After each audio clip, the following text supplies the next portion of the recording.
I was walking my pet rock. His name was Bartholomew. He wore a tiny felt hat, a respectable shade of blue. Then a flamingo landed, wearing a business suit and spats. He politely asked for directions to the laundromats.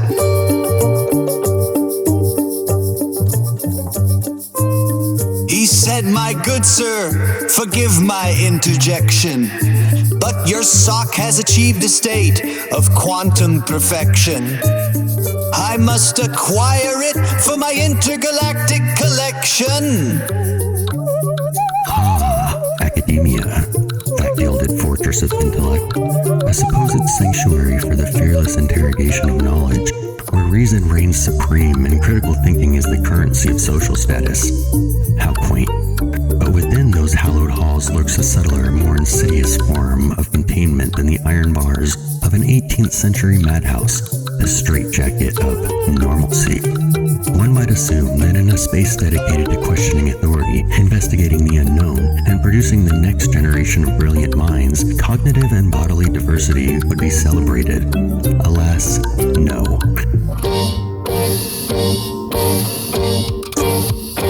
No, not my argyle sock. It's the anchor of my block. Step away from my hosiery, you feathered corporate flock. This sock ain't for sale, it's a part of the clock.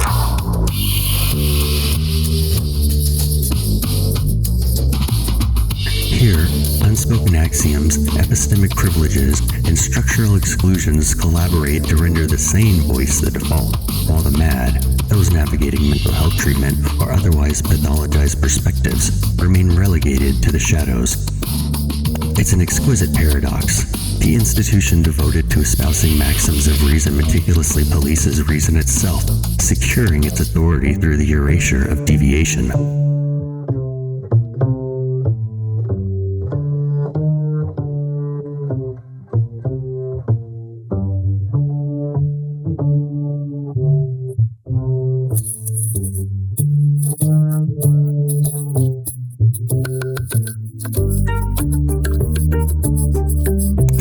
Incisive essay, The Madwoman and the Academy, or Revealing the Invisible Straitjacket.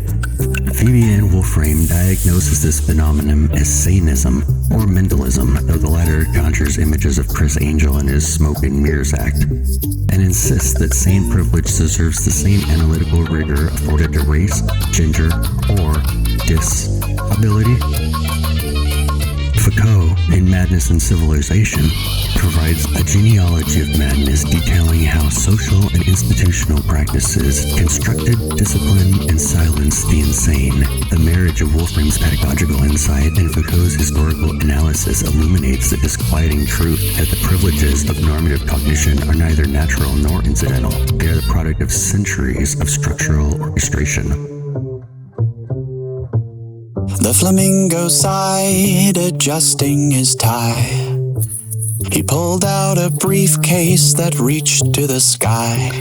He said, "I can offer you Tuesday, or the concept of beige, or this slightly used jar of existential rage. No, not my argyle sock, it's the anchor of my block. Step away from my hosiery, a feathered corporate flock. This sock ain't for sale, it's a part of the clock."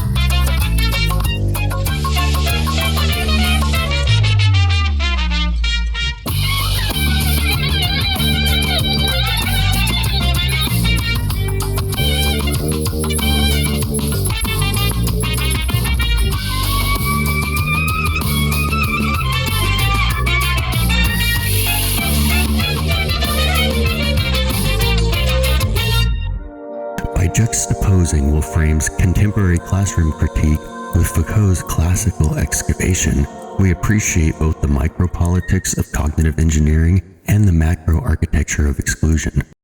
Wolframe exposes the day-to-day manifestations of sane privilege, the invisible yet inescapable gaze of behavioral health, while Foucault charts the machinery that produced it.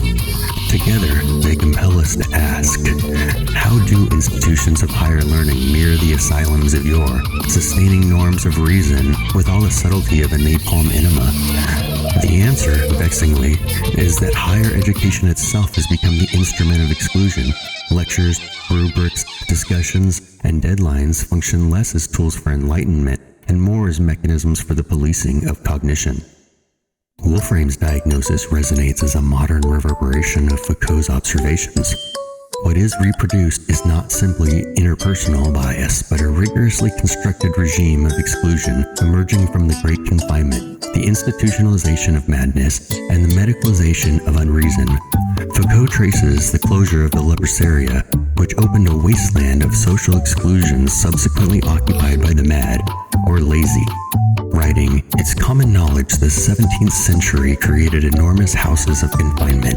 It is less commonly known that more than 1 out of every 100 inhabitants of the city of Paris found themselves confined there within several months. It is common knowledge that absolute power made use of letters de cachet and arbitrary measures of imprisonment. What is less familiar is the judicial conscience that would inspire such practices. Madness was not merely a condition, but a social category, codifying idleness, deviation as instruments of institutional control." Foucault continues, "Confinement was required by something quite different from any concern with curing the sick. What made it necessary was an imperative of labor. Our philanthropy prefers to recognize the signs of a benevolence towards sickness, where there is only a condemnation of idleness." Right then, so the toaster was looking at me again with its chrome, unblinking eyes.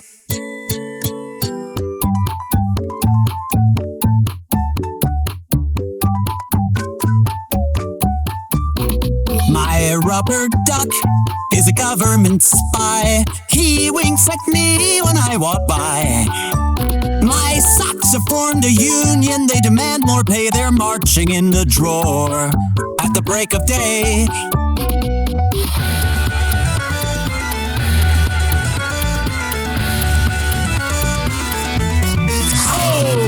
The custard is plotting and the walls are melting down. The penguins on the telly are the rulers of this town. I'm wearing our colander to keep the thoughts from getting in. Is this where the world ends or where we begin?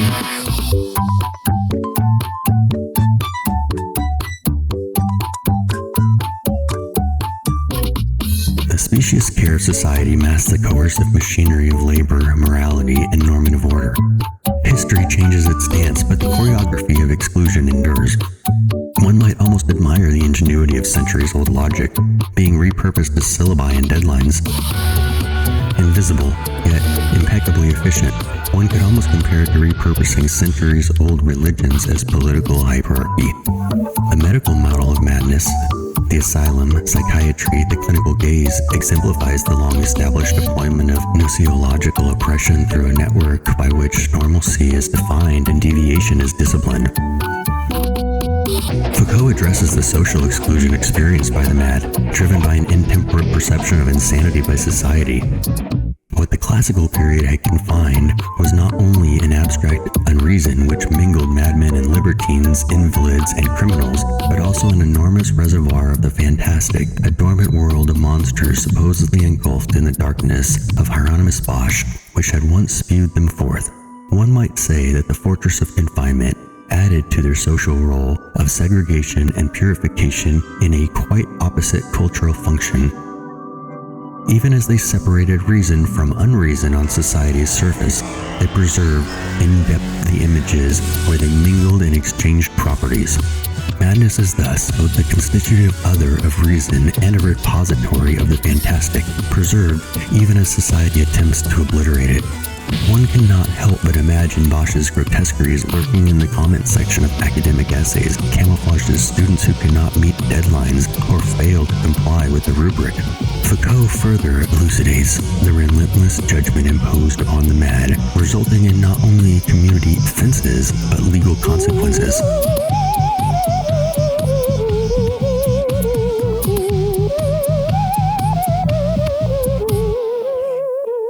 Formerly, unreason reason was set outside of judgment to be delivered arbitrarily to the powers of reason, now it is judged, and not only upon entering the asylum in order to be recognized, classified, and made innocent forever, it is caught, on the contrary, in a perpetual judgment which never ceases to pursue it and applies sanctions, to proclaim its transgressions, to require honorable amends, to exclude, finally, those whose transgressions risk compromising the social order.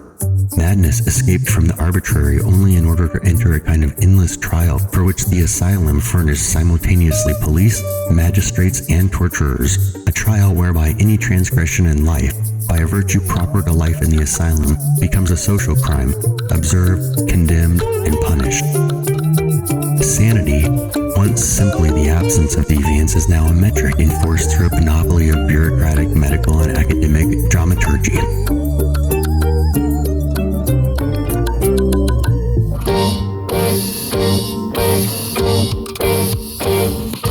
Wolframe's insight is that this structural surveillance persists in classrooms where deviation is punished by invisibility, marginalization, or structural censor, not by concrete and razor wire, but by syllabi, rubrics, and the silent tyranny of expected behavior.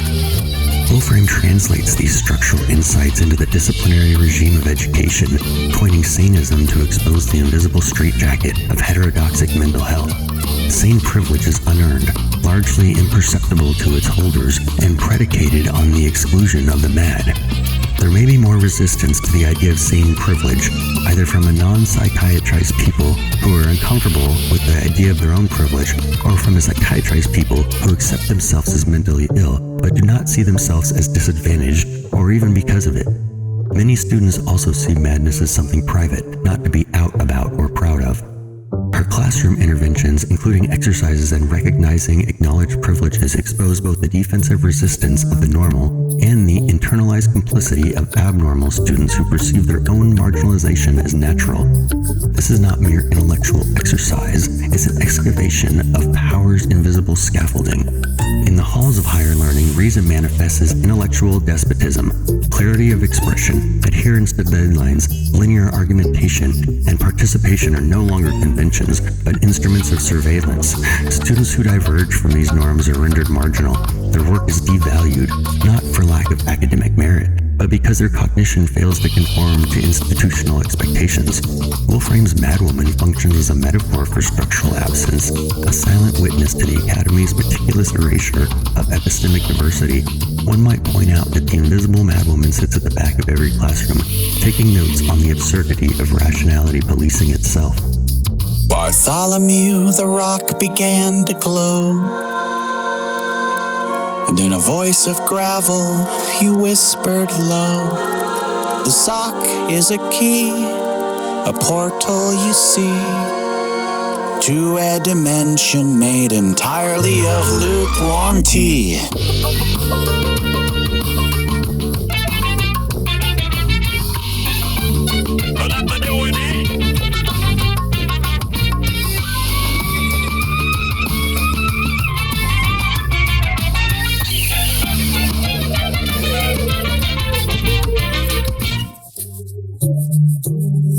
Where Foucault charts the great confinement's physical bars, Wolframe illuminates metaphorical ones in grading rubrics, participation mandates, and the imperatives of linear coherence.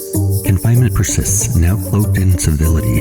Foucault notes, ultimately confinement did seek to suppress madness, to eliminate from the social order a figure which did not find its place within it.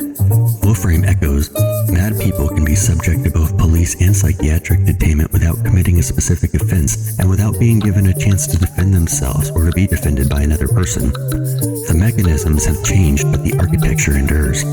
Invisibility uses punishment, exclusion is institutional practice, factory-issued mental health is default. The production of normalcy is inseparable from the exercise of epistemic tyranny. As Foucault notes, the language of psychiatry, which is a monologue of reason about madness, has been established only on the basis of such a silence. In the classroom, the tacit assumption of wellness underpins syllabi, lecture formats, and discussion protocol. Deviate from this standard and risk exclusion, not through malice, but by design. Wolframe observes the stigma and modern-day leprosy experienced by students today. Similarly, those who have not been psychiatrized, and particularly those who have never been called weird or freakish or treated as though they are abnormal in some way, assume that they are sane, morally neutral, and average, and that their normal ways of thinking and interacting with the world are envied by people who are mad or mentally ill. They don't understand why we would want to bring mad perspectives into the classroom, because they see this as diametrically opposed to the rationality espoused by the academy.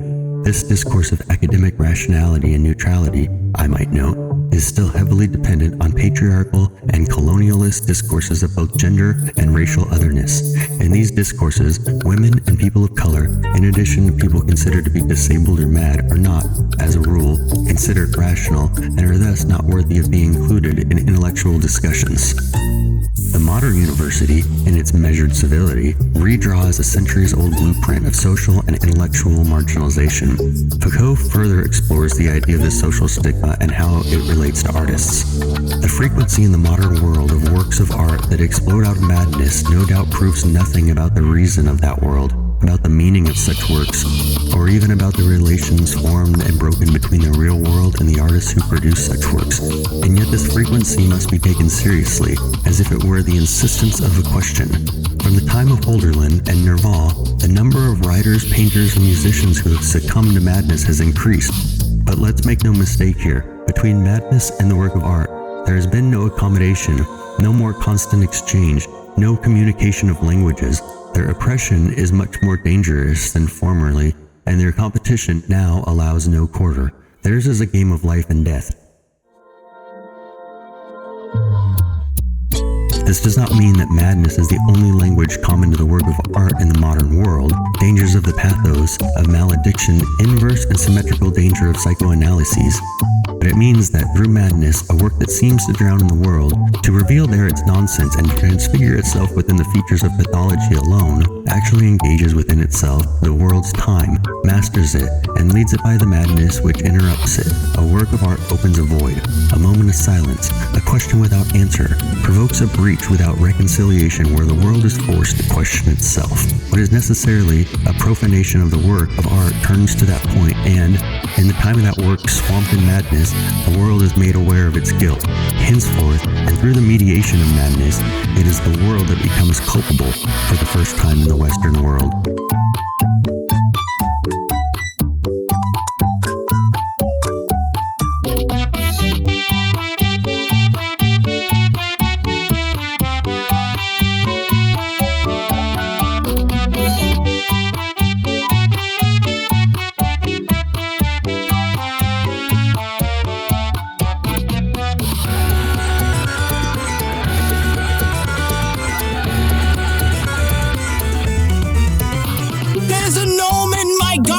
Critiques my fashion sense, says my corduroy trousers are a federal offense. The traffic lights singing opera, a tragic mournful tune about a lonely lamppost who fell in love with the moon.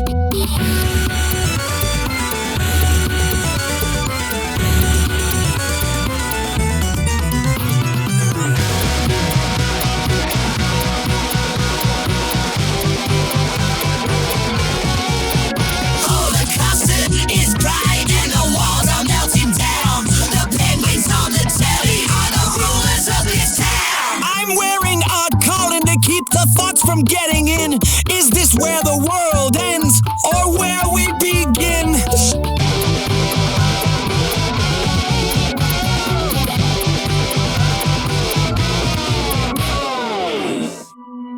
In relation to the work of art, it is now arraigned by the work of art, obliged to order itself by its language, compelled by it a task of reparation, to the task of restoring reason from that unreason, and to that unreason, the moment when together the work of art and madness are born and fulfilled, is the beginning of time when the world finds itself arraigned by that work of art and responsible before it for what it is.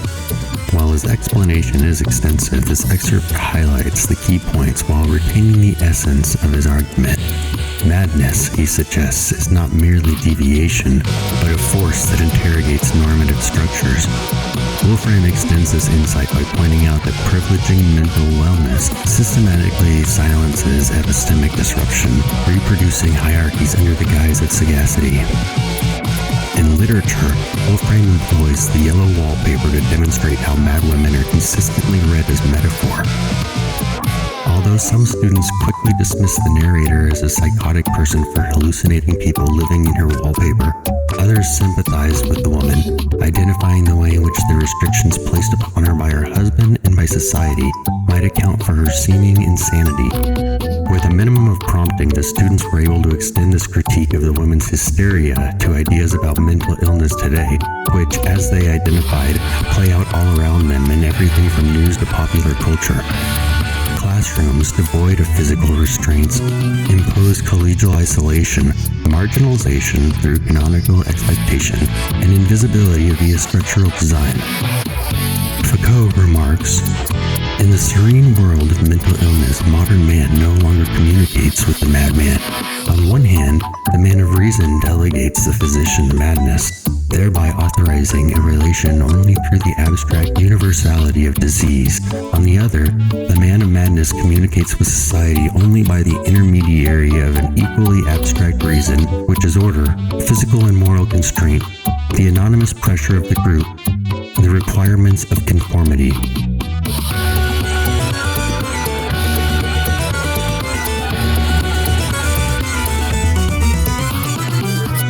Academic call to action, or rather, complete overhaul, demands three interventions. First, we must recognize sane privilege as structural rather than merely personal. Wolframe's insight is elegantly subversive. To be not mentally ill in academic context is to inhabit an unearned zone of comfort, access, and default trust, where hurdles remain invisible and deviation is quietly penalized. Foucault reminds us that such privileges are not accidental. They are the product of centuries of institutional engineering, of deciding who counts as sane, who is disciplined, and who is quietly confined. Faculty and administrators therefore cannot treat students' sane privilege, or lack thereof, as a quirky individual phenomenon. It's a structural fundamental of inequality on par with race, class, or gender. Ambitions, political ambition. I promise a manifesto and pray. It promised a future of lemon crackers. I must want the biscuits. Curricula, assignment methods, and classroom policies ought not to presume normative mental health as the baseline. Otherwise, the lecture hall asylum continues its centuries-old palaver of exclusion under the guise of equality. Second, we must rethink the anatomy of academic evaluation and participation. If success is measured by punctuality, linear argumentation, full verbal participation, and solo-authored essays, then students whose mental health or cognitive difference does not conform are penalized, not by malice, but by structural design. Wolframe offers practical exercises, such as unpacking the invisible knapsack, to reveal this scaffolding of invisible privilege. Drawing on Foucault, one might push further and interrogate the very shape of the normal student that institutions produce. We should ask whose knowledge is amplified, whose voice is deemed credible, and whose discourse is muted by design. Alternative assessment formats, valuing abstract writing, and recognizing that participation can manifest differently across cognitive registers are small but disruptive interventions that challenge the citadel of reason's quietly enforced conformity. Third, we must valorize mad experiences and perceptions and contest reason as the sole arbiter of knowledge. Foucault demonstrates that reason not only silences the mad, but defines itself in opposition to them. Wolframe's pedagogical strategy is to bring the madwoman into the academy, not as pathology, but as subject, a knower whose recusant stance unsettles institutional assumptions. Educators can assign text by authors with psychiatric differences, encourage reflection on how mental health shapes knowledge production, and deliberately amplify atypical voices.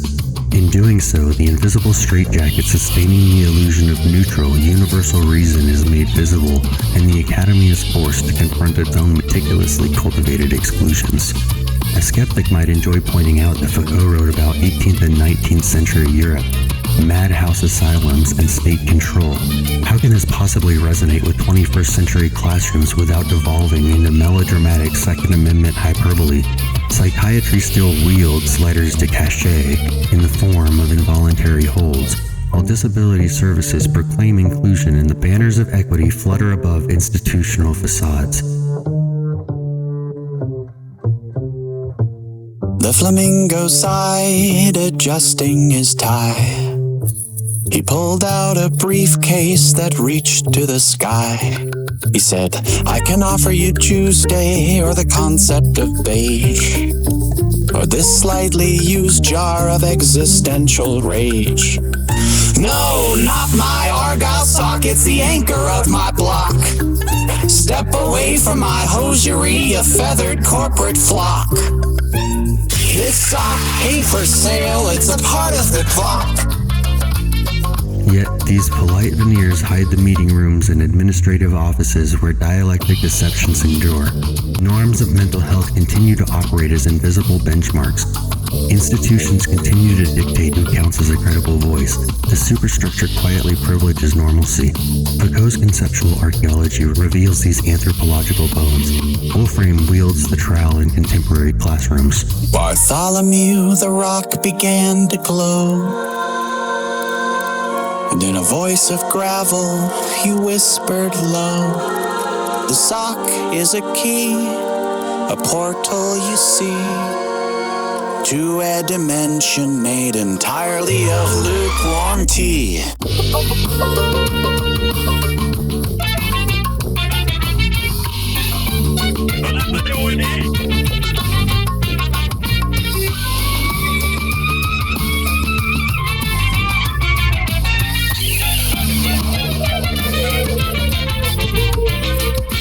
Yes, one could worry that highlighting sane privilege risks over-pathologizing students and faculty.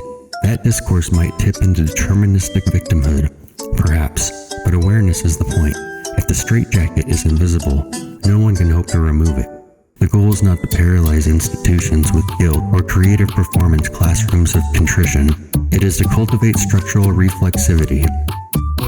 Foucault reminds us that institutions do more than contain madness. They produce the categories of baseline sanity that make containment intelligible. Recognition, awareness, and structural critique are not exercises in blame. They are the first steps towards meaningful change. Change that does not rely solely on individual accommodation, but on recalibrating the de facto rules that determine who counts, who speaks, and who is heard. In synthesis, Foucault and Wolframe reveal a continuum, from confinement to cognitive exclusion, from iron bars to syllabi, from lepers to the madwoman loitering in the class discussion board. The absence of mad voices illuminates the architecture of academic and social propriety. Foucault writes about how reason secures itself by excluding the other. Law which excludes all dialectic and all reconciliation, which establishes, consequently, both the flawless unity of knowledge and the uncompromising division of tragic existence. It rules over a world without twilight, which knows no effusion, nor the attenuated cares of lyricism. Everything must be either waking or a dream, truth or darkness, the light of being or the nothingness of shadow. Such a law prescribes an inevitable order, a serene division which makes truth possible and confirms it forever. Wolframe contextualizes this through a modern lens, using your personal experience as a foundation for the continuing viewpoint that being mad is a systemic invitation for criticism and exclusion.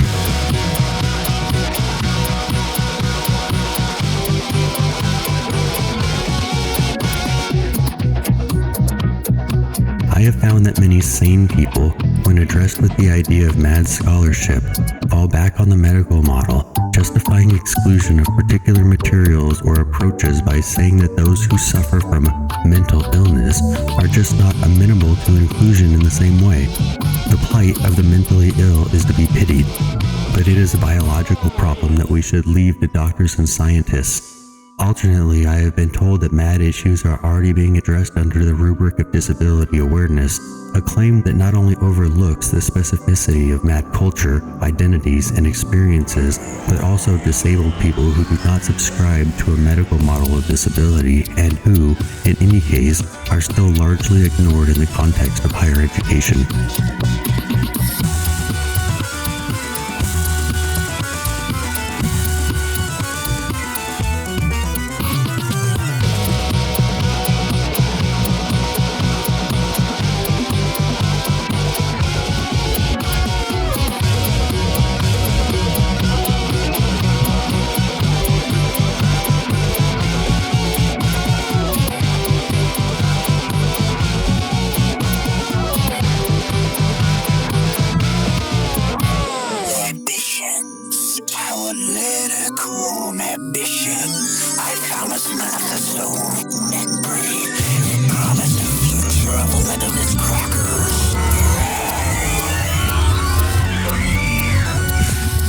I must pour the biscuits. So here we are, the Madwoman invading the academic apparatus, invisible yet omnipresent, a ghost haunting every syllabus, every rubric, every carefully calibrated discussion circle. Foucault shows us that madness is not a failing of the individual, but a mirror of society's neuroses about control, productivity, and order. Wolframe reminds us that the archaic regime of exclusion has merely been repackaged. Now it murmurs from behind grading policies, attendance requirements, and the assumed coherence of the ideal student. To recognize sane privilege is not to bow before guilt or perform ritual contrition. It's to see the straitjacket for what it is, and if one is brave enough to cut it apart. The Academy claims to cultivate critical thought, but it still punishes deviation. It celebrates inquiry, but still enforces prescriptive orthodoxy. If we take seriously the twin insights of Foucault and Wolframe, the challenge is clear. We need to restructure education, assessment, and institutional culture so that mad epistemologies are not curiosities for footnotes, but central voices in the conversation. Otherwise, the Madwoman remains silent, her absence shaping the contours of rationale, a negative space against which the House of Intellect defines itself. Forever sane, forever orderly, forever productive. Go team.